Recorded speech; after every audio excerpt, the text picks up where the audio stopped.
আমাবস্যার রাত, আকাশ কালো মেঘে ঢাকা, মাঝে মাঝে বিদ্যুৎ চমকাচ্ছে। গোরস্থানের পুরনো শিমুল গাছটার নিচে করিম আর রতন কোদাল হাতে দাঁড়িয়ে আছে। বাতাস নেই, কিন্তু গাছের পাতাগুলো অদ্ভুত শব্দে নড়ছে। কিরে রতন, আকাশটা এমন লাল হইয়া আছে কেন? ইসকা দাফুন কামরা তাড়াতাড়ি সারতে হইব। আমার মনটা কেমন যেন কু ডাকতাছে। ভাইজান, খেয়াল করছেন আইজ গোরস্থানে কোনো ঝিঝি পোকার ডাক নাই, একদম পিনপতন নীরবতা। আর আর ওই যে পুরান তেঁতুল গাছটা, ওইটার দিকে তাকাইলে মনে হয় কেউ একজন ডাল ধইরা ঝুইলা আছে। আরে দূর বেকুব, রাইত বিরাতে এইসব অলক্ষণে কথা কইতে নাই। সাহস রাখ, আমরা মরা মানুষ লইয়া কারবার করি, জ্যান্ত মানুষের উপরে ডর আমাগো চলে না। করিম রতনকে একটা ধমক দিলেও তার নিজের বুকের ভেতরটাও কাঁপছে। আজ বিকেলেই একটা কালো রঙের মাইক্রো বাস এসে একটা লাশ নামিয়ে দিয়ে গেছে। লাশের সাথে কোনো আত্মীয় স্বজন ছিল না। গাড়ি থেকে নামা লোকগুলো শুধু একটা মোটা টাকার বান্ডেল আর একটা চিরকুট জব্বার আলীর হাতে দিয়ে গাড়ি ঘুরিয়ে চলে গেছে। লাশটা সাদা কাফনে মোড়ানো, কিন্তু অদ্ভুত ব্যাপার হলো কাফনটা জায়গায় জায়গায় লাল সুতো দিয়ে সেলাই করা। করিম, ও করিম, লাশটা তো কবরে নামানোর সময় হইছে, কিন্তু একটা সমস্যা হইছে রে বাপ। কি সমস্যা জব্বার ভাই? কবর তো আমরা খুইয়াই রাখছি, ওই পশ্চিম কোনায়। আরে না, এই পশ্চিম কোনায় কবর দেওয়া যাইব না। যেই লোক গোরা লাশ দিয়া গেছে তারা বইলা গেছে এই লাশটা যেন অবশ্যই তেঁতুল গাছের ঠিক নিচে দাফন করা হয়, আর লাশের কাফনের বাঁধন যেন ভুলেও খোলা না হয়। তেঁতুল গাছের নিচে? ভাইজান, ওই জায়গাটা তো ভালো না। গত বছর ওইখানে কবর খুঁড়তে গিয়া সাপ বাইর হইছিল, মনে নাই? আর কাফনের বাঁধন খুলবো না কেন? এইটা তো নিয়ম না। চুপ কর রতন, টেকার গরম আছিল লোকটার, তাই হয়তো মরণের পরেও নিয়ম মানতে চায় নাই। চলেন জব্বার ভাই, লাশটা ধরাধরি কইরা নিয়ে আসি। তারা তিনজন মিলে লাশটা কাঁধে তুলল, কিন্তু কাঁধে নিতেই করিম আর রতন দুজনেই প্রায় হুমড়ি খেয়ে পড়ল।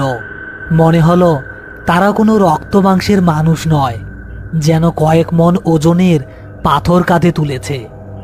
অথচ লাশটা দেখে মনে হচ্ছিল খুবই শুকনা আর পাতলা গড়নের। ইয়া আল্লাহ, এটা মরা মানুষ নাকি লোহার বাক্স? এত ওজন কেন? ভাইজান, আমার শরীরটা তো জ্বইলা যাইতাছে। লাশটা থেকে আগুনের মতো তাপ বাইর হইতাছে। মনে হইতাছে আমি কোনো জ্বলন্ত কয়লার বস্তা কাঁধে নিছি। বিসমিল্লাহির রহমানির রহিম। আল্লাহ রক্ষা করো আমাদের। জোরে পা চালাও তোমরা, ঝড় নামতাছে। কোনো মতে তারা লাশটা তেঁতুল গাছের নিচে খুঁড়ে রাখা কবরটার পাশে নামালো। সাথে সাথে আকাশের বুক চিরে একটা বিকট শব্দে বাজ পড়ল। সেই আলোয় রতন দেখল সাদা কাফনটা যেন নড়ে উঠল। মনে হলো লাশের পেটের ভেতর থেকে কিছু একটা বের হওয়ার চেষ্টা করছে। ভাইজান, লাশটা তো নড়তাছে। আমি নিজের চোখে দেখলাম। আরে ভুল দেখছস, বিজলির আলোয় চোখের ধাঁধা। দর, লাশটা কবরে নামাই। করিম আর জব্বার আলী লাশের মাথা আর পা ধরল, কিন্তু যেই না তারা লাশটা কবরের গর্তের উপর ধরল, হঠাৎ গর্তের ভেতর থেকে একটা শো শো বাতাস বইতে শুরু করলো এবং তাদের হ্যারিকেনটা নিভিয়ে দিল। এখন চারপাশটা ঘুটঘুটে অন্ধকার, শুধু মাঝে মাঝে বিদ্যুতের আলোর ঝলকানি দেখা যাচ্ছে। ঠিক সেই মুহূর্তে অন্ধকারের ভেতর থেকে করিমের মনে হলো লাশের হাতটা কাফনের কাপড় ছিঁড়ে বের হয়ে তার কবজিটা শক্ত করে চেপে ধরেছে। সেই হাতটা বরফের মতো ঠান্ডা নয়, বরং জ্বলন্ত কয়লার মতো গরম। জব্বার ভাই, আলো জ্বালান, কে যেন আমার হাতটা সাইপা ধরছে। সারান, আমার হাত পুইলা যাইতাছে, তাড়াতাড়ি সারান। কি হইল করিম? দাঁড়াও দাঁড়াও, আমি জ্বালাইতাছি। কিন্তু এই দেশলাইয়ের কাছিটা তো জ্বলে না। ভাইজান, ভাইজান গো, কবরের দিকে তাকান। বিদ্যুতের এক ঝলকানি আলোয় তারা একটা ভয়াবহ দৃশ্য দেখল। কাফনের লাল সুতোর সেলাইগুলো একা একাই ছিঁড়ে যাচ্ছে, আর লাশের মুখটা ঢাকা থাকলেও সেখান থেকে মানুষের গোংরানির মতো নয়, বরং কোনো হিংস্র পশুর মতো গড়গড় শব্দ বের হচ্ছে। হঠাৎ লাশের কাফনটা বুক পর্যন্ত ছিঁড়ে গেল এবং দেখা গেল লোকটার বুকে চামড়ার উপর অদ্ভুত সব নকশা আঁকা, আর সেই নকশাগুলো দিয়ে টপ টপ করে কালো রক্ত বের হচ্ছে। লাশটা হঠাৎ এক ঝটকায় উঠে বসার চেষ্টা করলো, আর করিমের হাতটা সে এখনো ছাড়েনি। করিম প্রাণপণে হাত ছাড়ানোর চেষ্টা করছে, কিন্তু লাশটার শক্তি যেন 10টা মানুষের সমান। রতন, কোদালটা দে, কোদাল দিয়া বাড়ি মার এটার হাতে, তাড়াতাড়ি। এটা মানুষ না, এটা আস্ত একটা শয়তান। ইয়া আল্লাহ গো, মাফ কইরা দেও আমারে। রতন কোদাল দিয়ে আঘাত করতে যাবে, ঠিক তখনই গোরস্থানের সবকটা কুকুর একসাথে কান্না করে উঠল। আর তেঁতুল গাছের উপর থেকে এক ঝাঁক বাদুড় ডানা ঝাপটে তাদের উপর নেমে এলো। হঠাৎ করেই গোরস্থানে যেন নরক নেমে এসেছে। এক ঝাঁক বাদুড় পাগলের মতো ডানা ঝাপটাচ্ছে তাদের 3 জনের মাথার উপর। রতন চোখ বন্ধ করে গায়ের সমস্ত শক্তি দিয়ে কোদাল চালালো। ইয়া আল্লাহ, বাঁচা নামাগো। রতনের কোদালটা লাশের হাতে না লেগে লাগলো করিমের কাঁধের হাড়ের ওপর। একটা বিকট শব্দ হলো, যেন কোনো শক্ত পাথরে লোহা বাড়ি খেয়েছে। কিন্তু এই আঘাতেই কাজ হলো। লাশের হাতটা ঝটকা দিয়ে করিমের কবজি ছেড়ে দিল। করিম ছিটকে পেছনে পড়ে গেল। জব্বার ভাই, জব্বার ভাই দোয়া পড়েন, জোরে জোরে দোয়া পড়েন। এইটা সাধারণ মরা মানুষ না। আল্লাহু লা ইলাহা ইল্লা হাইয়ুল কাইয়ুম। রতন, ভয় পাইস না, কোদাল দিয়া ওরে কোমরে ধাক্কা দে। আল্লাহু লা ইলাহা ইল্লা হাইয়ুল কাইয়ুম। জব্বার আলীর দোয়ার আওয়াজে বাতাসের শো শো শব্দ যেন আরো বেড়ে গেল। লাশটা এবার পুরোপুরি উঠে বসেছে। বিজলির আলোয় দেখা গেল লাশটার চোখ দুটো লাল সুতো দিয়ে সেলাই করা ছিল, কিন্তু এখন সেই সুতো ছিঁড়ে চোখ দুটো খুলে গেছে। সেই চোখে কোনো মনি নেই, পুরোটাই ধবধবে সাদা। লাশটা তার সাদা চোখ দিয়ে যেন রতনের দিকেই তাকিয়ে আছে।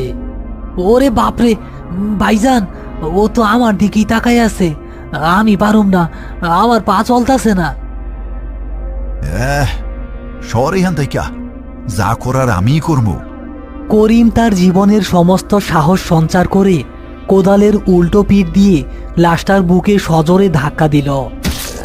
লাশটা একটা অমানবিক আর্তনাদ করে চিত হয়ে কবরের গর্তের মধ্যে পড়ে গেল। পড়ার সাথে সাথেই কবরের তলার কাদামাটি যেন ফুটন্ত পানির মতো টকবক করে ফুটে উঠল। মাটি দেও করিম, জলদি মাটি দেও, ওরে উঠতে দিও না। এইটা খুব পরিকালাম করা লাশ। শয়তান রে দিয়া এর শরীর বাঁধাই করা ছিল। লাল সুতা ছিঁড়ছে বইলাই তো শয়তান ছাড়া পাইছে। বিসমিল্লাহ, বিসমিল্লাহ, বিসমিল্লাহ, বিসমিল্লাহ, বিসমিল্লাহ। তারা 3 জন প্রাণপণে মাটি ফেলছে, কিন্তু কবরের ভেতর থেকে মাটিগুলো বারবার বাইরে ছিটকে আসছে।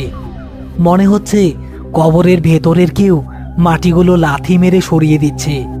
মাটির নিচ থেকে একটা গোংরানির শব্দ ভেসে আসছে। রতন, ওই পাশ থেকে বড় পাথরটা নিয়ে আয়, ওইটা দিয়া ওর বুকে চাপা দিমু। একটু খারাপ, আনতাসি ভাইজান।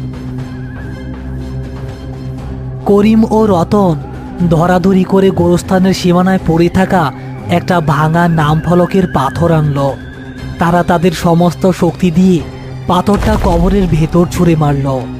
পাথরটা পড়ার সাথে সাথে একটা হাড় মটমট করার মতো শব্দ শোনা গেল এবং ভেতরের নড়াচড়াটা কিছুটা কমলো।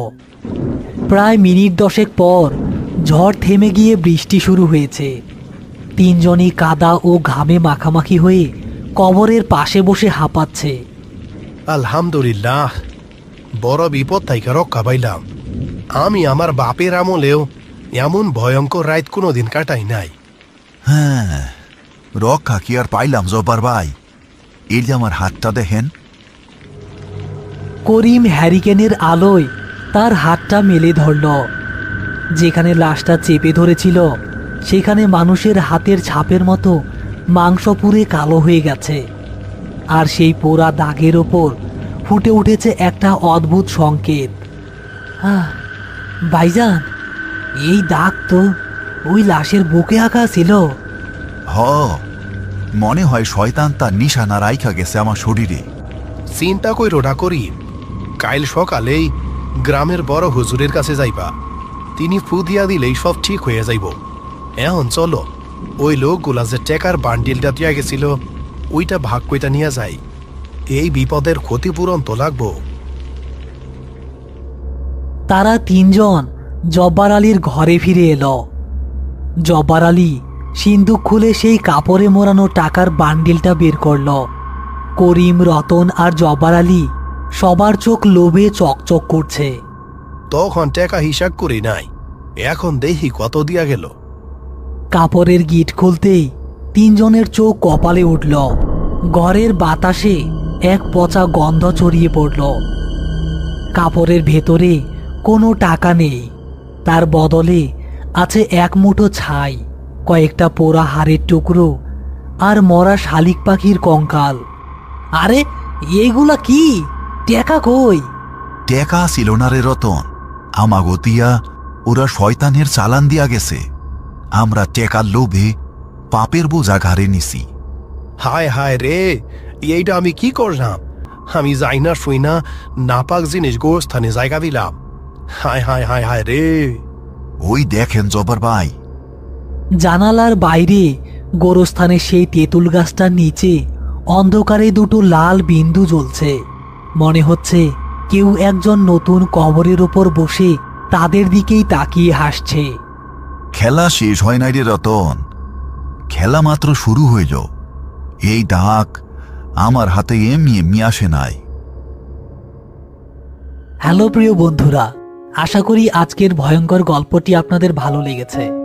যদি ভিডিওটি দেখে ভয়, রোমাঞ্চ বা মজা পেয়ে থাকেন তাহলে অবশ্যই একটি লাইক দিয়ে আমাদের পাশে থাকুন। এমন আরও নতুন নতুন ভয়ঙ্কর ভূতের কার্টুন ও গল্প সবার আগে পেতে এখনই আমাদের চ্যানেলটি সাবস্ক্রাইব করে রাখুন। আজকের প্রশ্ন, জব্বার আলীর কাছে যে লাশটি দিয়ে গিয়েছিল সে লোকগুলো লাশটি কোথায় দাফন করার কথা বলে গিয়েছিল? আপনার সঠিক উত্তর ও আপনার নাম কমেন্ট করে লিখুন। যারা আজকের প্রশ্নের সঠিক উত্তর দেবেন তাদের নাম সবার আগে পরের ভিডিওতে মেনশন করা হবে। গত ভিডিওতে সর্বপ্রথম কমেন্ট করেছিলেন জিয়ন সারিকা ও তামিম হাসান, আর গত সপ্তাহের ভিডিওতে বলা প্রশ্নের যারা সঠিক উত্তর দিয়েছিলেন তারা হলেন সমীর, রোহি, মিস্টার সজীব ইসলাম, মোহাম্মদ মাহাদি হাসান, ইয়াসিন, শরীয়তপুর থেকে তোয়া, মোহাম্মদ জোবায়ের ইসলাম ময়মনসিংহ থেকে, লিমন চাঁপাইনবাবগঞ্জ থেকে, জান্নাত সুলতানা, পূর্ণিমা মণ্ডল পূর্ব বর্ধমান থেকে, শায়না ব্রাহ্মণবাড়িয়া থেকে, বোরহান শিকদার, এমডি কুতুব, জান্নাতুল তাসমিয়া, এনামুল সৌদি থেকে, রুদ্র চট্টগ্রাম থেকে, এমদাদুল ব্রাহ্মণবাড়িয়া থেকে, নুসরাত জাহান মিম সিলেট থেকে, শিশির গাজীপুর থেকে, রবিউল বগুড়া থেকে, মোসাম্মদ আয়না আক্তার জয়পুরহাট থেকে, অঞ্জনা মণ্ডল, হাসান শেখ, পবিত্র কুমার, আয়মান মুসা বরিশাল থেকে ও আরও অনেকেই। আপনাদের ভালোবাসা ও সাপোর্ট আমাদের আরও ভয়ঙ্কর ও আরও ভালো গল্প বানাতে উৎসাহ দেয়। সবাই ভালো থাকবেন। আবার দেখা হবে আগামী শুক্রবারে ভয়ঙ্কর কোনো গল্পে।